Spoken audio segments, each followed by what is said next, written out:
Today I would like to discuss respiratory disease in Haiti. The infectious disease element certainly dominates the acute respiratory illnesses that we're going to see in all age groups, particularly viral infections and bacterial infections in the kids. And we need to be on the alert for tuberculosis as well, particularly in the adults, along with bacterial pneumonia. Death from respiratory illness is particularly a concern in children under 5, as was diarrheal disease that we previously discussed. These two join the big three on a global picture as accounting for the most deaths in the world. Those other illnesses being malaria, HIV, and tuberculosis. Despite being a poor country, the smoking prevalence rates in Haiti are surprising. It is estimated in the city of Port-au-Prince that 18% of men smoke and 15% of women. When we look at our concerns for chronic obstructive pulmonary disease, one would easily see that this is mainly caused by exposure to indoor pollution from cooking with biomass fuel, particularly charcoal. Charcoal seems to be the easiest way and the best way to make money. It is needed by just about everyone. Unfortunately, it's led to erosion of the countryside as timbers are cut down and not replaced. The poor ventilation of the homes that are not venting the smoke out of the kitchen has really led to this problem, and surely is a thought for a health incentive to be adapted in this area that could be both cost effective for people to implement this into their homes. I also will probably, when I talk about neurological diseases, mention how there seems to be quite an incidence of Parkinson's disease only among women. And this concerned me when I was there on my Virgin trip there, and wondered what this could be all about, and now believe that seeing it was predominantly women and they're the ones doing the cooking, that it might have been due to carbon monoxide poisoning. Moving along and trying to stay on the track of using a system approach with symptoms being our discussion topic. There are 3 symptoms in the respiratory system that I would like to focus on. Those being breathlessness or shortness of breath, cough, and chest pain. History taken. We also want to be aware when we analyze these symptoms that what's important is the symptom duration and whether there is fever, because these will be the discriminators as we look through our differential diagnosis in the hopes of making a accurate clinical diagnosis and thereby formulating a successful treatment plan. Before we get into the specific symptoms of breathlessness, cough, and chest pain, I think in the history taking we should inquire about certain things that would be pertaining to all 3 of those symptoms. One is tobacco smoking, quantify the pack years, and then to ask about the person's occupation with particular reference to exposures, including asbestos, and the use of herbicides and pesticides, particularly organophosphates and paraquat. Then I think their exposure to fumes, particularly as we mentioned before, cooking, if they are the cook, what's the situation or the scenario in the home in terms of ventilation? Are they noticing symptoms of cough, conjunctival, injection, watery eyes, and nasal congestion, blowing out colorful discharge in terms of black from smoke would give an indication to the amount and excess of exposure.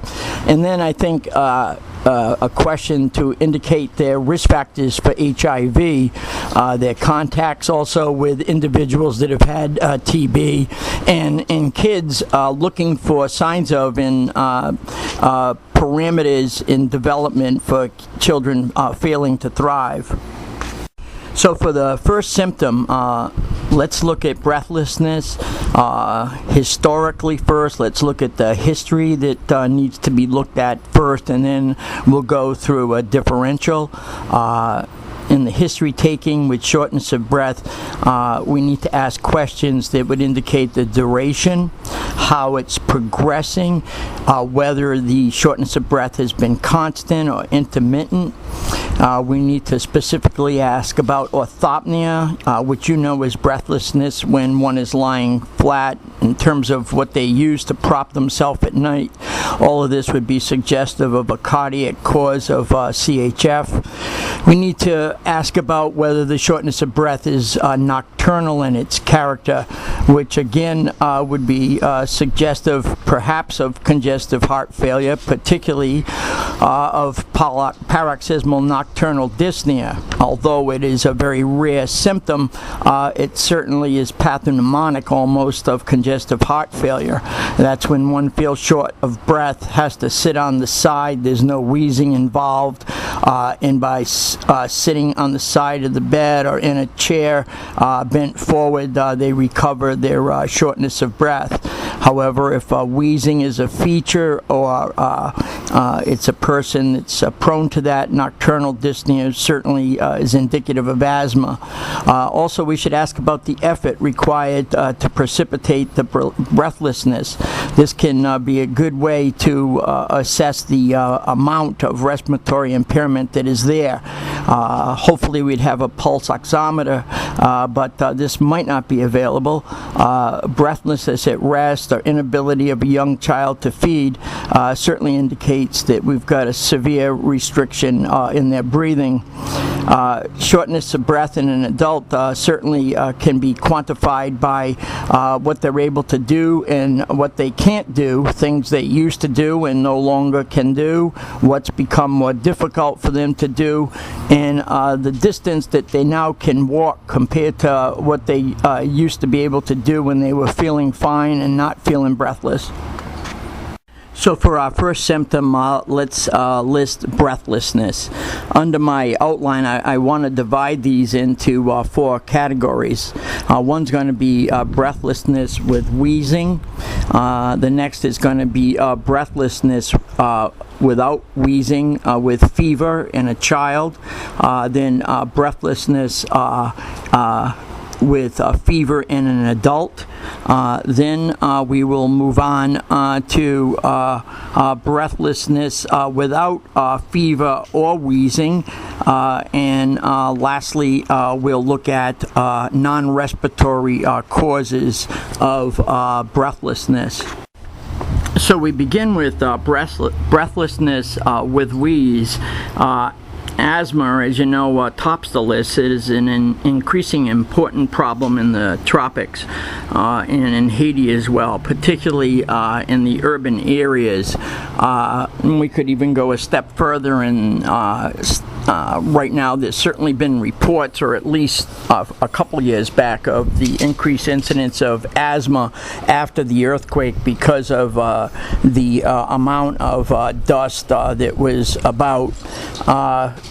Asthma could present with expiratory wheezing or whistling associated with the lower airway obstruction. this is probably not the forum to go through a detailed discussion of asthma. Suffice it to say, I've always used somewhat of an acronym, the vowels A-E-I-O-U, to differentiate the causes. As we know in our management here, asthma is a really four-component illness. One is bronchospasm with the muscularis layer around the breathing tube causing constriction. Number two, it's that of edema due to mucosal swelling, part of the cascade and the release of leukotrienes. Number three, it's about mucus plugging in certain situations. And number four, there is usually a trigger or an inciting event. The AEIOU stands for the inciting events, with A being allergic type of promoting cause promoting asthma, such as pollen, grass, etc. The I is for infections. Here we're usually talking about viruses, the common cold. Also included in that would be irritants or irritation from cigarette smoke or cooking fumes, or perhaps other things that are airborne that are irritating. I think I jumped the letter E if we do A-E-I-O-U, and the E would be environmental or exercise. Environmental, again, some of the things that one is exposed to. Some people just have exercise-induced asthma, particularly young adults. The O is for outdoor pollution, which certainly would be more major in the cities, certainly after the quake. And the other O would stand for occupational pollution or exposure. Again, here we're talking about pesticides, insecticides, and some of the other industrial things, although industry is not that big in Haiti. The U, I believe, in my clinical experience, that lots of times anxiety certainly seems to have a provoking factor in those people with asthma, especially when it's already gotten started. And we usually use vowels. I remember it was A-I-U and sometimes Y, and that might present us also with sometimes we really don't know why. I would assume that we're going to be limited in what we have. We certainly hope to have a lot of beta agonists in terms of inhalers. We will not be using medication in the form of beta agonists in terms of oral medication because of the side effects. We will be having steroid inhalers available, and obviously prednisone that could be taken orally. We would treat it in a similar fashion that we treat it here. As you know, episodic or infrequent asthma we would treat with a rescue bronchodilator, the beta agonist. If it was happening that one needed to use their rescue inhaler more than a few times a week, we would initiate a steroid inhaler to be used twice a day. And then for those people that are in an acute exacerbation with wheezing, shortness of breath, and we'll talk about physical exam later, but these individuals would then be considered for a course of steroids. Again, with the use of steroids, we need to be judicious, as they would certainly decrease the ability of the immune system and predispose the individual to infection. And for that reason, we would probably also want to be thinking more in terms of short courses if possible. Next on our list, I think we need to first look at a category that must be differentiated from asthma based on being able to differentiate inspiratory phase of stridor from wheezing. The stridor indicates upper airway obstruction, usually due to swelling. You'll hear it on inspiration rather than the typical classic wheeze of asthma. Usually with this, there's the presence of paroxysmal diurnal cough, breathlessness, and one can clinically help differentiate some of these causes.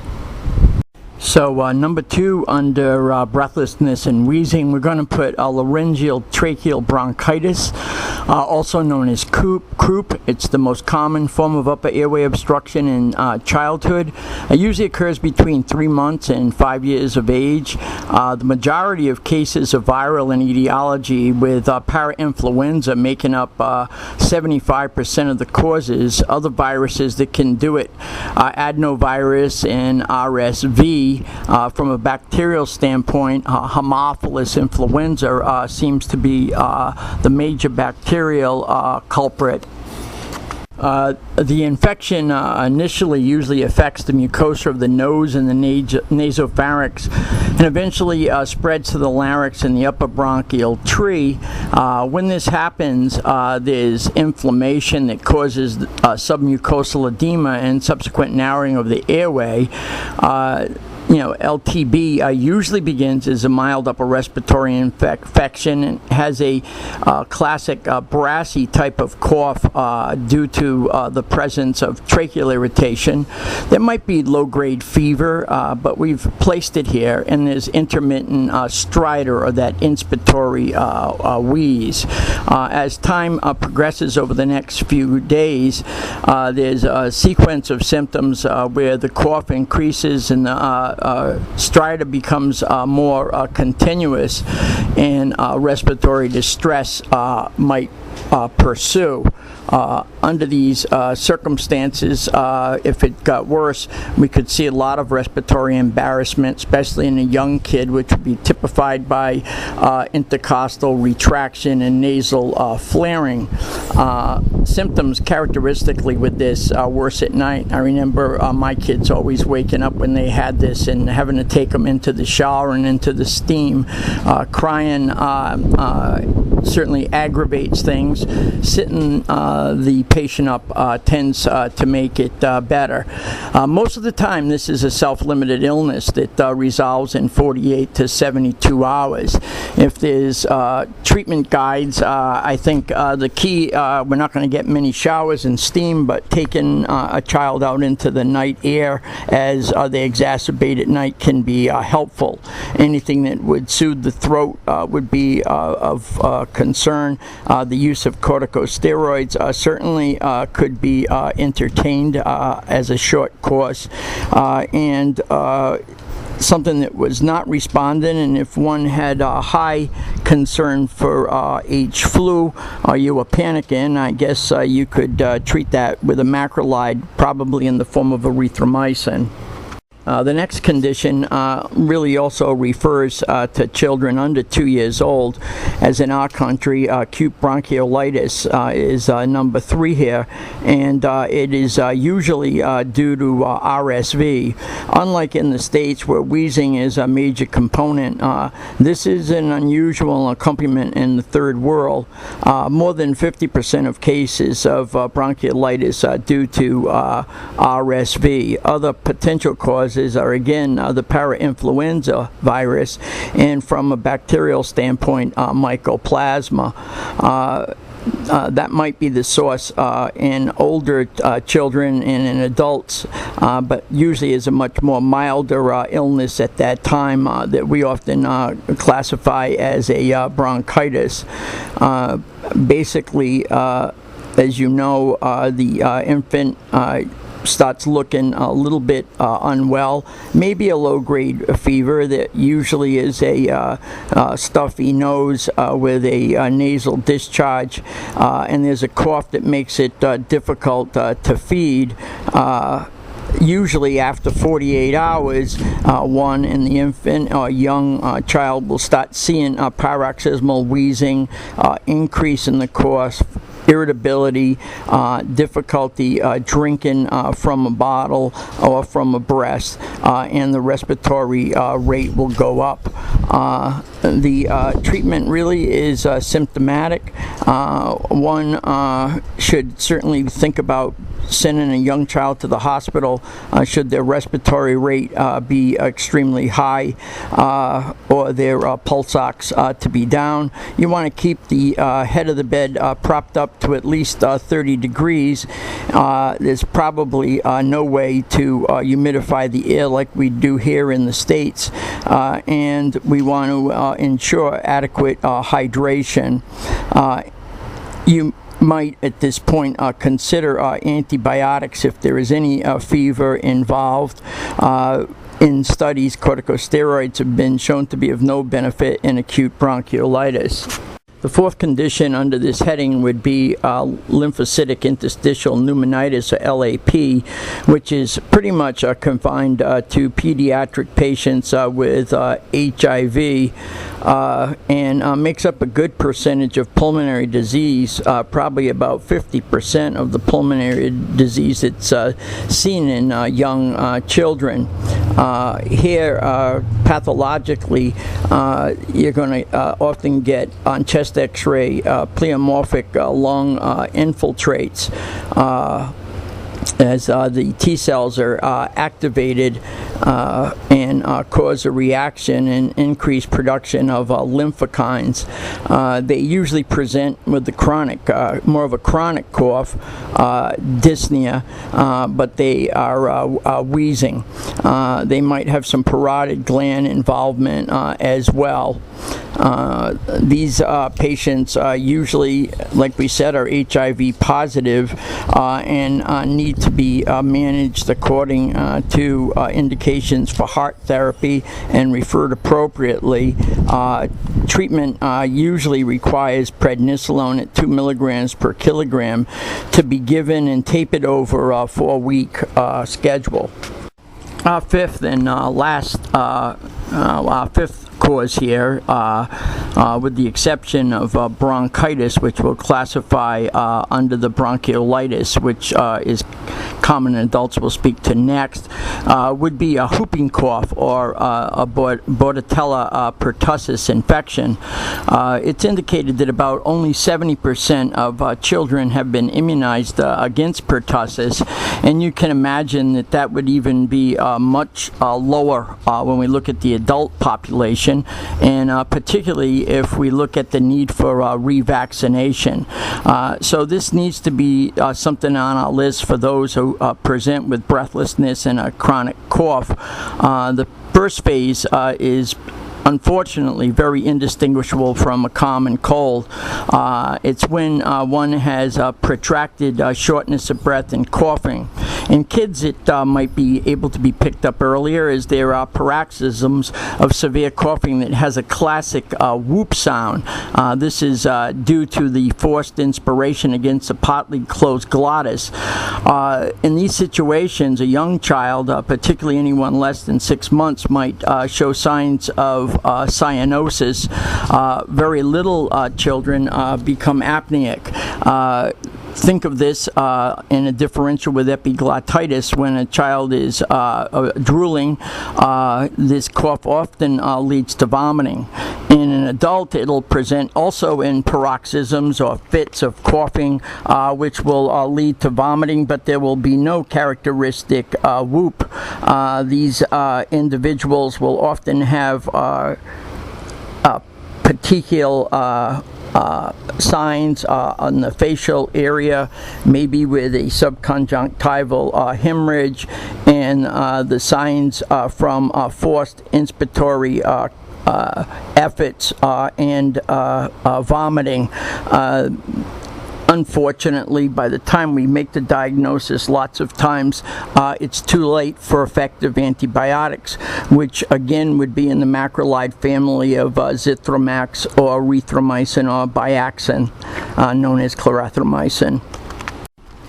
Again, trials of beta agonists and steroids really have not been that effective, except when there is some associated wheezing as well.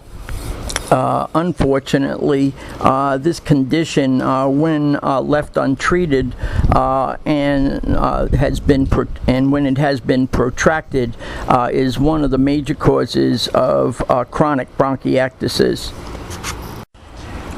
Number 6 in this, or maybe it's 7 in this section, would be bronchitis. Bronchitis certainly would be an upper respiratory infective, usually with a productive sputum and cough, with the auscultatory findings of wheezing on examination. As we know in adults, this condition is almost invariably due to a virus and does not require antibiotics. Again, those with chronic obstructive pulmonary disease, either from emphysema or bronchitis, would certainly need to cover for bacterial pathogens, of which atypicals and gram-negatives are very common. This can also be assessed by the amount of sputum they're producing, especially if it's colorful. In this regards, I doubt that we're going to have quinolones outside of Cipro available that would be effective in macrolides, then again become treatment of choice for these few individual. Supportive care in the use of beta agonists and perhaps prednisolone, again with caution, because of suppression of the immune system, would be indicated. The second category, that major category that we want to look at under breathlessness, is acute breathlessness and fever in a child. Lower respiratory tract infection is one of the major killers, as we mentioned earlier, out of the big 5 in children. Consequently, the early assessment and management of this syndrome is important in terms of morbidity and mortality. For that reason, children do get vaccinated against pneumococcal and Haemophilus infection, as they are the leading causes of lower respiratory tract infection, as known as pneumonia. A simple assessment would help us in terms of using features of rapid breathing, subcostal recession, or intercostal retraction as parameters for severity in a child with fever and a cough, and this would help us distinguish who has a simple upper respiratory infection versus those that are going to require hospitalization.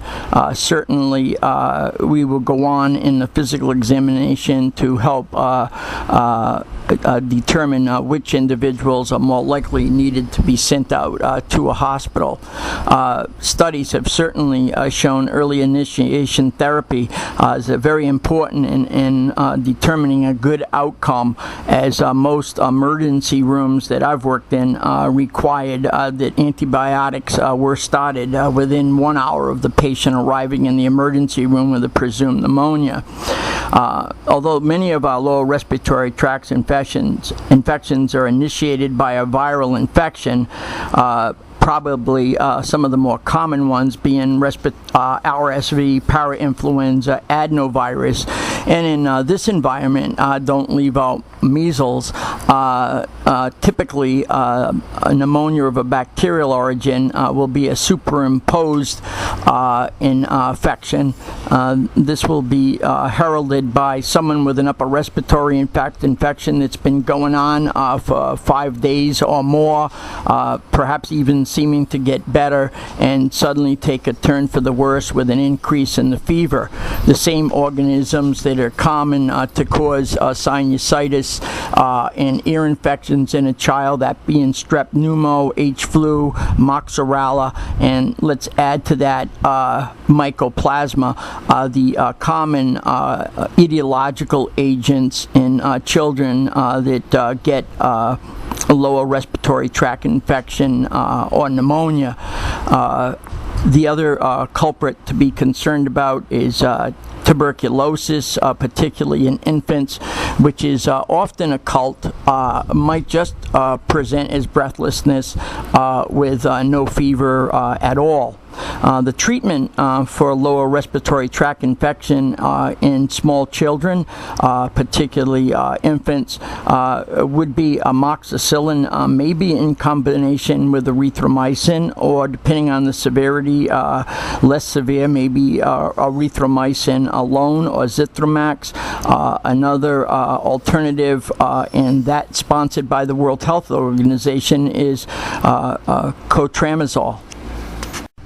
Second condition after lower respiratory tract infection that I probably should have inserted more under breathlessness with wheezing is that of Helminth migration.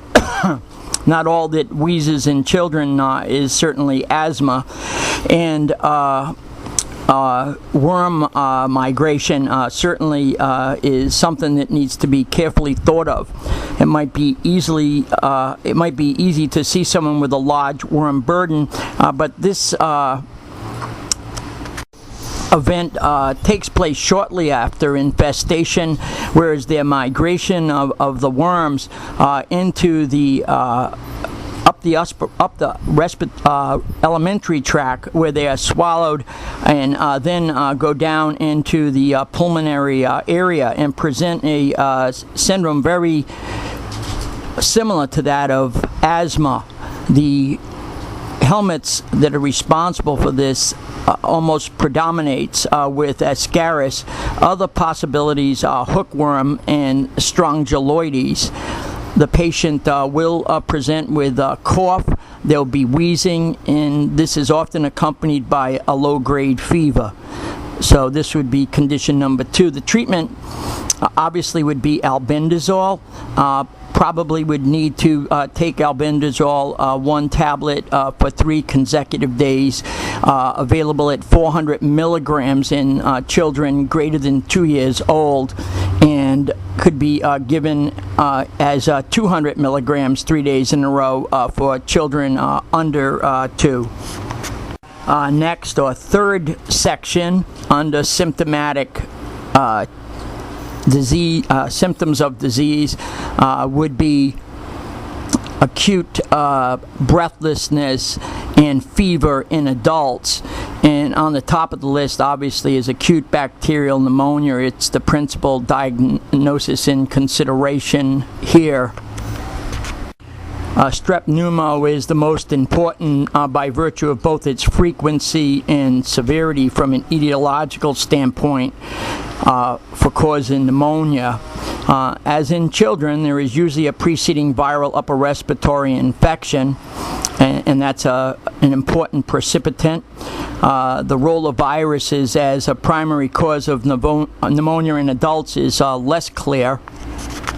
Some interesting statistics are that in people with adults with pneumococcal pneumonia, HIV is seen 5 to 10 times more often in those individuals with pneumococcal pneumonia than in those who have not presented with the case. And it's also almost a reason for testing or looking to see if the patient is infected. The other interesting fact is that as many as 10% of cases of acute pneumonia admitted to hospitals, they will also find that there is concomitant tuberculosis. Pneumonia affects individuals of any ages and is certainly common in adults throughout the year. There is some seasonal variation, perhaps with the highest rates during the cooler, drier periods, if there is any at all in Haiti. These days it seems to be hot all the time.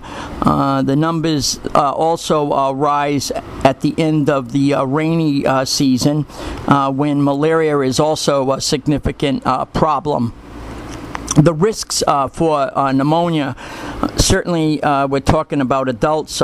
Older people certainly are at higher risk. Those with cigarette smoking, pregnant women, those with coexistent medical problems such as chronic disease from their heart, diabetes, chronic lung disease, sickle cellers, and those with any underlying lung problem. They are also seen with a higher incidence of those living in crowded conditions or working in crowded conditions. Migrant workers certainly at higher risk.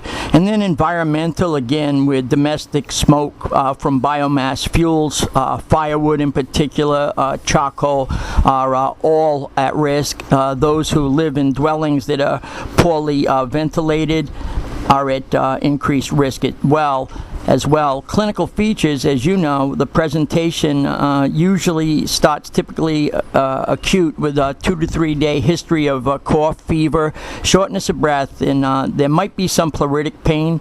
Certainly that's classic for pneumococcal pneumonia. In the adult, there's a purulent sputum production. This might not occur until one has initiated the antibiotics, usually a sign of neutrophils. In addition to fever, cough, and dyspnea, it might present with some streaky hemoptysis or the classic rusty sputum. This is suggestive of strep pneumococci. Headache is common. When it's present, it could also suggest meningitis is accompanying this disorder. This is seen predominantly in those that are HIV-infected individuals. It is not totally unusual in third worlds to see diarrhea as an occasional accompaniment to pneumonia, and it can be accompanied by abdominal pain, and is often confused with acute gastroenteritis. And elderly people, pain in the left upper quadrant or right upper quadrant with fever can sometimes need to be looked for as being a possible case of pneumonia. The outpatient management of pneumonia is similar to children. I'm hoping we'll have some Rocephin on board that we can give by injection to get people going that we feel definitely have a case of pneumonia and don't require hospitalization due to our standards of evaluation. The treatment would be amoxicillin, augmentin would be a better choice, and hopefully will be available. And also, we would consider using a combination of amoxicillin with a macrolide such as Zithromax or erythromycin.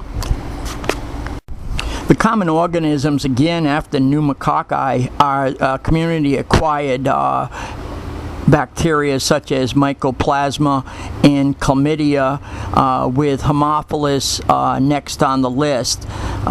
Certainly in people who have had a preceding viral infection, particularly flu, staph might as well be a consideration. Number 2 disease under adults with breathlessness, with fever, would be tuberculosis. Tuberculosis in Haiti has the highest per capita rate of all Latin America and the Caribbean. Basically, last year there were 30,000 new cases of TB, and it's been like that over the past 3 years. It's got a 70% detection rate there, with about an 85% treatment success rate using DOTS and SPOT protocols. However, because of non-compliance, There has been increased reports of cases of multiple drug resistance. I'm going to refer you to a later talk on tuberculosis, or if you've received the manual for diseases in North Central Africa, that you'd refer there for more discussion on tuberculosis. 50% of the people with tuberculosis are co-infected with HIV in Haiti. Another illness to be aware of on a lesser scale is tropical pulmonary eosinophilia, and this is seen in Haiti very rarely. It would be seen in victims of elephantiasis.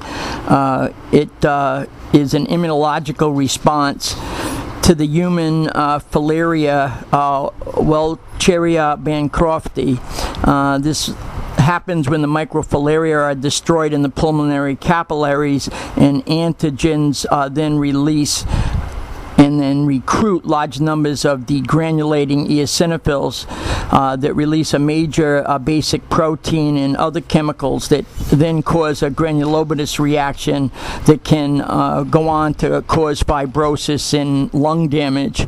Clinically, however, they're going to present with a history of cough, and again, it maybe should have gone under wheezing, along with this shortness of breath and a low-grade fever.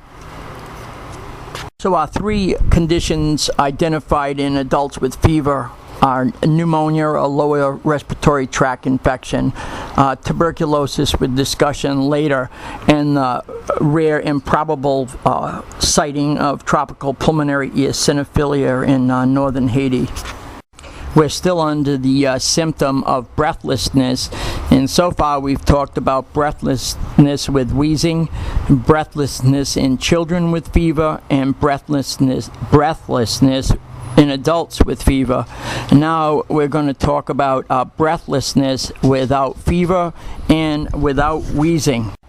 From a differential diagnosis standpoint, let's divide these into a sudden onset of breathlessness. You try to talk with false teeth. And then next we'll talk about acute breathlessness, which would be that occurred progressively over a week's time. And then chronic breathlessness, which would be that which would be present and ongoing in a progressive fashion over weeks to months. First of all, in adults, we will look at pneumothorax as one possible cause. There's a lot more accidents, falls, multi-vehicle accidents, so the risk of a traumatic pneumothorax increases. Not unlike in the States, pulmonary emboli remains a consideration for acute sudden onset of shortness of breath. Certainly one of the more common ones would be asthma, but this has been covered under wheezing. We turn our attention to children now with the addition in children as a cause of is pneumothorax. This would be very rare, except for perhaps dropped babies. We have inhaled foreign bodies as a possibility, although in these instances an inspiratory wheeze might also be present at that time. Looking at the acute causes, I think the most likely one that would develop would be congestive heart failure. Treatment-wise, we should have diuretics available, particularly furosemide and some ACE inhibitors, which would be the mainstay of our therapy. Beta blocker, Corig, would also be available, and if not metoprolol, there is a chance we could be spironolactone, and this should be reserved for those with stage 3 or 4 heart failure. As you remember, heart failure by the New York Heart Association classification would be stage 1, asymptomatic, picked up basically by clinical examination or by investigation through echocardiogram or chest x-ray. Stage 2 would be minimally symptomatic disease, such as the initiation of some shortness of breath with significant exertion that wasn't there before.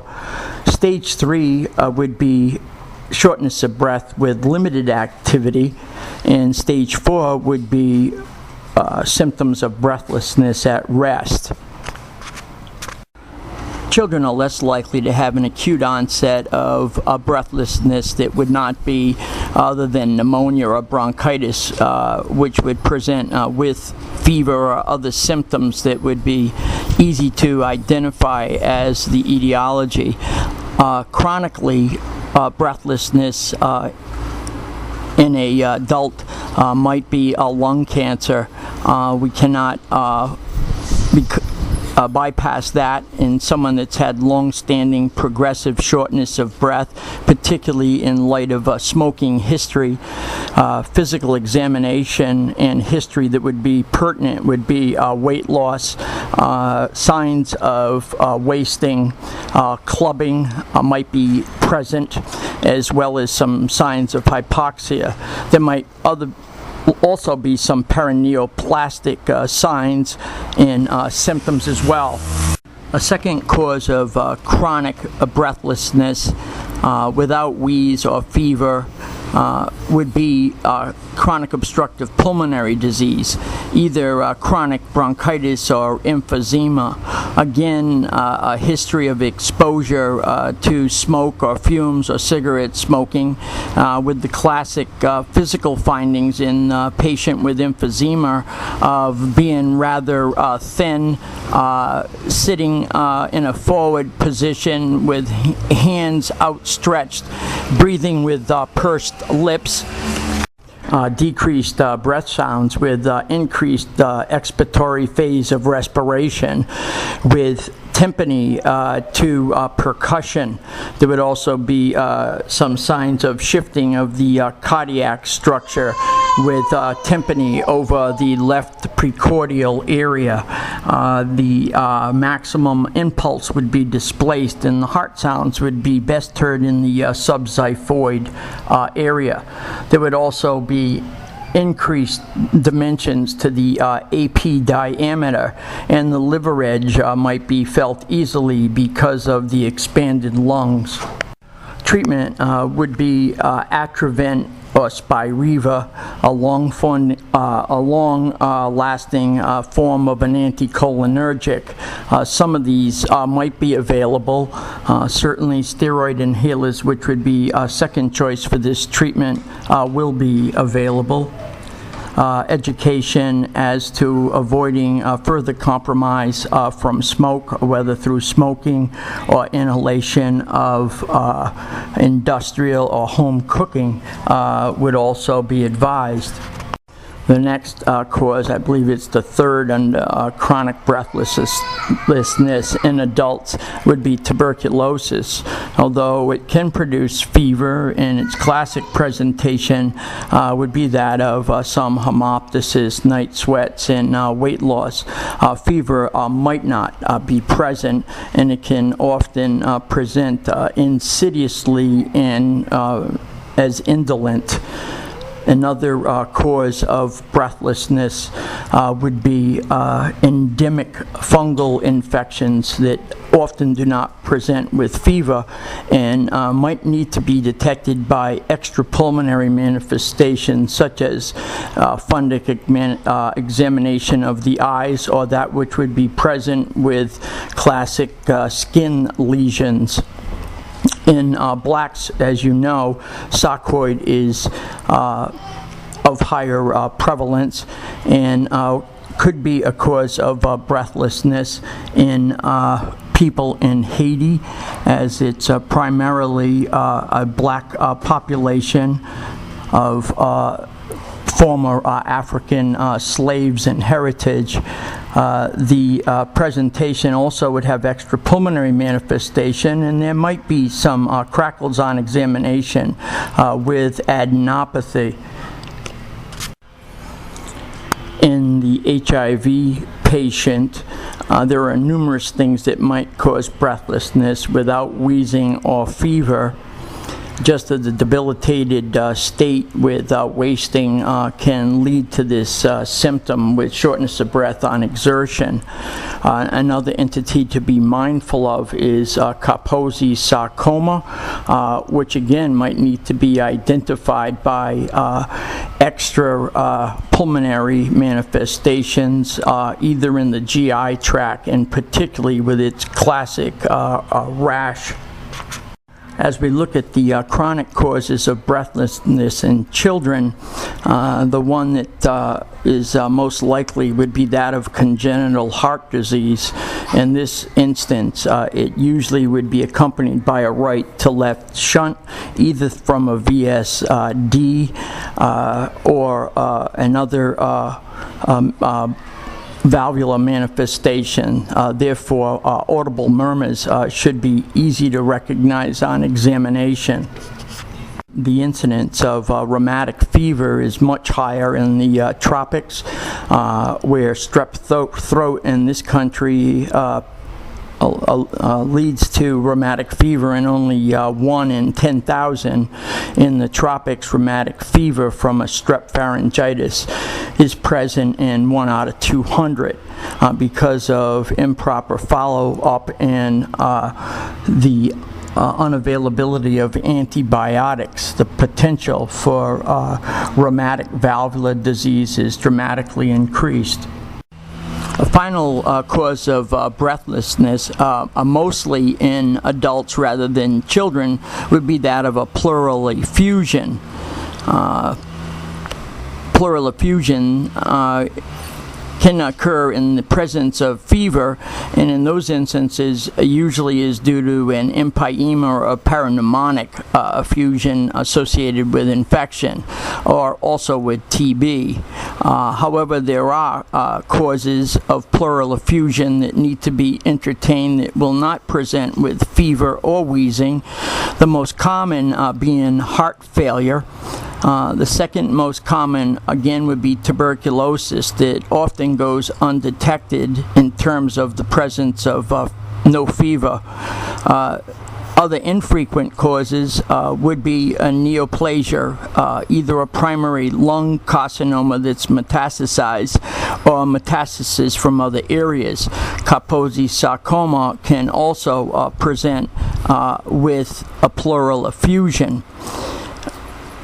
Liver failure may be accompanied by ascites, and other signs of liver failure, such as a large spleen, can also result in a large right-sided pleural effusion due to low albumin. This also could cause breathlessness. These should be pretty straightforward to detect on examination, as there would be percussion, dullness, and diminished breath sounds when compared to the opposite side. We bear in mind that there also could be bilateral effusions, which could present in a similar manner, presenting the same symptom complex. A remote cause in the tropics of a pleural effusion is calcific pancreatitis or chronic pancreatitis. It's an unusual syndrome seen mostly in people who have suffered earlier in their life from malnutrition, and is felt to be due to the insipation of mucus in the pancreatic ducts, which leads to chronic inflammation with subsequent left pleural effusion. Moving to our fifth subdivision under breathlessness will be non-respiratory illnesses. So we've had breathlessness with associated wheezing. We then have had breathlessness without wheezing with fever in children, breathlessness without wheezing with fever in adults. And then we went to respiratory diseases with breathlessness without predominant wheezing or fever. And now we're looking at non-respiratory illnesses that can cause breathlessness. And predominantly these respiratory symptoms are pretty limited to breathlessness. Probably the most common cause would be metabolic acidosis, which would usually be caused by diabetic ketoacidosis. Other causes would be poisoning that can lead to severe breathlessness. In particular, some of the organophosphates might do it over a long period of time with accumulation, and especially the pesticide paraquat, which might be typified by oral ulcers, and if it involves the esophagus, esophageal ulceration, and GI bleeding, which goes on to get progressive scarring in your lungs with accompanying shortness of breath. A third cause of breathlessness that's a non-respiratory illness would be renal failure. In our population, hypertension is not uncommon, and diabetes. The both of them together are the two most common causes of renal failure. And then overwhelming sepsis certainly can lead to chronic breathlessness. What I usually encounter from a non-respiratory illness that's associated with shortness of breath is anemia, as we will get several people that are anemic, particularly women who have had multiple pregnancies and then have menorrhagia. And the clinical features will suggest that by their associated tachycardia, the ridging of the nails and pallor, chelosis about the angles of their lips, and the loss of villus papillae on their tongue. The other disease that can also manifest itself as breathlessness is Graves' disease or thyroid disease. Here we'll get the thyroid stare, might have the ophthalmoplegia associated with it, usually a goiter with a bruit that will be audible, the tachycardia and the hyperreflexia. In addition to this, I think we have to be mindful that obstructive sleep apnea is common everywhere, and someone that wakes up in the night with breathless feelings could be experiencing obstructive sleep apnea. Neurological injuries, of which there are more in third world countries because of the no helmet law and the high use of motor scooters, leads to cerebral trauma. Always on the list of feelings of restlessness is that of anxiety and panic attacks. This will be one of the leading causes that you will see, particularly in a post-traumatic setting as after the earthquake. In an event that most people will have experienced or at least heard about or saw or knew someone that was involved in the thick of it. They might have the classic feelings of being awakened at night, or might come on suddenly during the day without any precipitating cause, with feelings of they can't breathe, their heart races, they might get numbness and tingling, they feel shaky and anxious inside.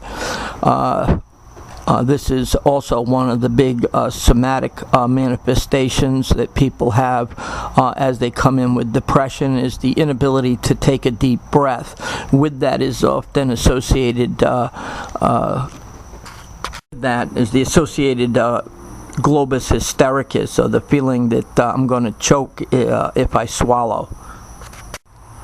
The next systemic symptom we're going to look at in the respiratory system is cough. Cough in itself is a reflex from any part of the vagal supply and is a conscious act. Therefore, discriminating between causes of cough can be difficult. Cough may be productive or non-productive, but a productive cough is often evidence of a pulmonary infection. The quantity of sputum produced may provide diagnostic information about COPD or bronchiectasis in terms of its activity, whether there's a superimposed infection. the expectoration of mucopurulent material is certainly an indicator of neutrophil activity, and thus should warrant concerns for infection. Again, referring to hemoptysis, I've always felt and could see that people could always tell where their hemoptysis was coming from. I'm not talking in terms of whether it was from their nose or their GI. I'm talking about when they know they're expectorating it from their lung, they can almost point to the area where it's coming from. Hemoptysis is often an indicator of a serious underlying pathology. And after we confirm that it is not GI bleeding or bleeding from the upper airway, at that point one needs to have in their differential diagnosis the big three of tuberculosis, bronchiectasis, or a neoplasia, particularly primary lung cancer. Extreme paroxysm of coughing we've already mentioned in terms of its association with pertussis, which gives a whooping cough and a barking cough with inspiratory stridor in children, and can also be the hallmark of laryngeal tracheal bronchitis, which we know is croup. Again, adults with this illness will not have the whoop, but have the chronic cough with the paroxysms that can often lead to vomiting. Let's look at the differential diagnosis of cough. Let's break it into acute, subacute, and chronic. The acute causes of cough, number one would be a common cold or an upper respiratory infection. Number two would be just throat irritation from inhalation of irritants, particularly secondary smoke or fumes from cooking devices. Number three, we need to remember that early congestive heart failure can present as a dry, throaty type of cough. And number four would be sinusitis, which can often lead to cough from reflexive mechanisms. The diagnosis of sinusitis particularly becomes more conclusive the more of four positive predictive values that one has. Out of the four, having two or three or more certainly suggest a diagnosis. Those predictive values are that one would have colorful nasal discharge, two, that they would have pain in the upper incisors, reflecting the fact that they might have maxillary involvement. Number three relate to time. One is having nasal congestion that has not responded to decongestants over a period of a week. And number four is the double illness sign, in which a person having congestion and sinus pressure on the way to feeling better develops a secondary wave of getting worse, and this is accompanied sometimes by fever, but with the production of a colorful nasal discharge. This is known as the double illness sign. In the subacute category, there are three conditions that make up 95% of the causes. Number one is chronic postnasal drip, usually brought on by allergies. You'd have the accompanying signs of conjunctival irritation, inflammation, with the patient maybe complaining of itchy eyes or watery eyes. There's rhinorrhea with a clear nasal discharge with increased clear discharge, rhinorrhea. There is the fullness of the feeling that their ears are blocked and the necessity to constantly clear one's throat. on examination there might be cobblestoning in the pharynx, which leads to the fact that this has been going on a while, as they represent lymph aggregates that have been draining the area. Examination of the nasal cavity shows swollen turbinates, which are often pale, and examination of the tympanic membranes show that they are no longer transparent, but have developed a pearly to a gray color and might be more concave, as they are bulging because of the fluid in the eustachian area. The second cause of subacute cough would be reflux disease. In this instant, the patient often wakes in the morning with throat irritation that gets better as the day goes on. People are often not aware that they're having reflux, and reflux is a common entity in Haiti. Third cause would be cough variant asthma. This usually happens following up a respiratory infection. It's caused inflammation of the bronchi with subsequent vasoconstriction and probably wheezing. The chemical cascade that begins with histamine release, with the release of leukotrienes and bradykinins, continues such as a dog chasing its tail until it is interrupted by some medication that can break the cycle. This will lead to a protracted cough. A fourth cause of subacute coughing would be the use of ACE inhibitors as a side effect. That has been reported in about 10% of people, but in actual experience it is probably higher. ACE inhibitors are inexpensive and tend to be used quite frequently in Haiti to treat blood pressure. The treatment for the latter is to discontinue the medication and to tell the patient that it could take up to 10 to 14 days before their cough resolves, or at least to give it a trial period to see if stopping it is effective in alleviating the cough. Chronic causes of cough in Haiti would, one, have to trigger the concern for lung cancer. Other causes would be bronchiectasis, which would produce a foul-smelling, colorful sputum on a rather regular basis with adventitial sounds of rales that are chronic in the basis of the lungs. A third cause might be interstitial fibrosis, brought about by occupational exposure, again, particularly to herbicides and pesticides. A fourth, undoubtedly, is chronic obstructive pulmonary disease, particularly of the variation of a chronic bronchitis, which is often, as you know, associated with smokers. Third symptom complex we want to look at is chest pain. Complaints of chest pain should be assessed for with their association with breathing and coughing. Pain derived from the pleura will be noticeable on breathing and is lateralized. We call that pleuritic pain. Tracheal pain has a tearing or a burning quality and is felt in the retrosternal area, particularly when one is coughing. This is one of the hallmarks of a tracheal bronchitis or of LTB. It seems like all populations that present in a somatoform behavior has their favorite symptom complex. Headaches are one for a lot of people. Dizziness seems to be one of the hallmarks for Latins, and in my experience, though brief, chest pain seems to be one of the somatoform complaints in young Haitian males.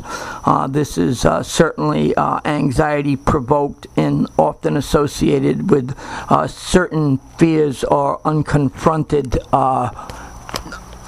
dilemmas or situations that they are facing. Other causes of chest pain, certainly acutely, one would have to consider pulmonary emboli, but with that would be all the other associated findings. We know that reflux disease can give you chest pain and mimic even coronary disease. Certainly esophageal spasm is a component here. As you know, this is usually triggered by drinking a cold beverage. Costochondritis is alive and well in Haiti and can be detected by tenderness on examination along the sternal border, usually the left more than right at the junction of the costosternal margins. The other place one might be tender is where the cartilage forms, usually in the midclavicular line in direct line with the nipple, again around the 4th and 5th intercostal spaces. As you know, this is a condition that can last up to 4 to 6 weeks. Musculoskeletal causes might also produce chest pain. And we do not want to dismiss the fact of ischemia in a population that's having an increased incidence of hypertension and elevated blood sugars as risk factors. We are all familiar with that presentation. Another distinguishing form of chest pain that we must be able to differentiate is that of odynophagia, where one gets chest pain on swallowing in their chest. And this can be due to pill esophagitis from a pill that gets temporarily stuck and leaves a burning sensation. The pain might be rather constant but gets worse on swallowing. Typical medications are your macrolides, Biaxin in particular, iron pills, and doxycycline. The other causes of odynophagia would be candidiasis and herpes, which sometimes the telltale will be revealed on examination of the pharynx, where one might see the blistering lesions of herpes virus or the white patchy thrush consistent with candidiasis. Lastly would be pericarditis. Causes of pericarditis in Haiti would certainly make one suspect for tuberculosis. Again, this pain is pleuritic in nature, is worse when one lies down, and one usually remedies themselves by sitting forward. We cannot always hear, but we should listen for a 3-component friction rub, heard best with the bell. This has been a rather lengthy diagnostic discussion on respiratory illnesses concerning the symptoms of breathlessness, cough, and chest pain. I know for most of you this is a review, but common things happen more often than the unusual things. This concludes our section on respiratory illnesses in Haiti.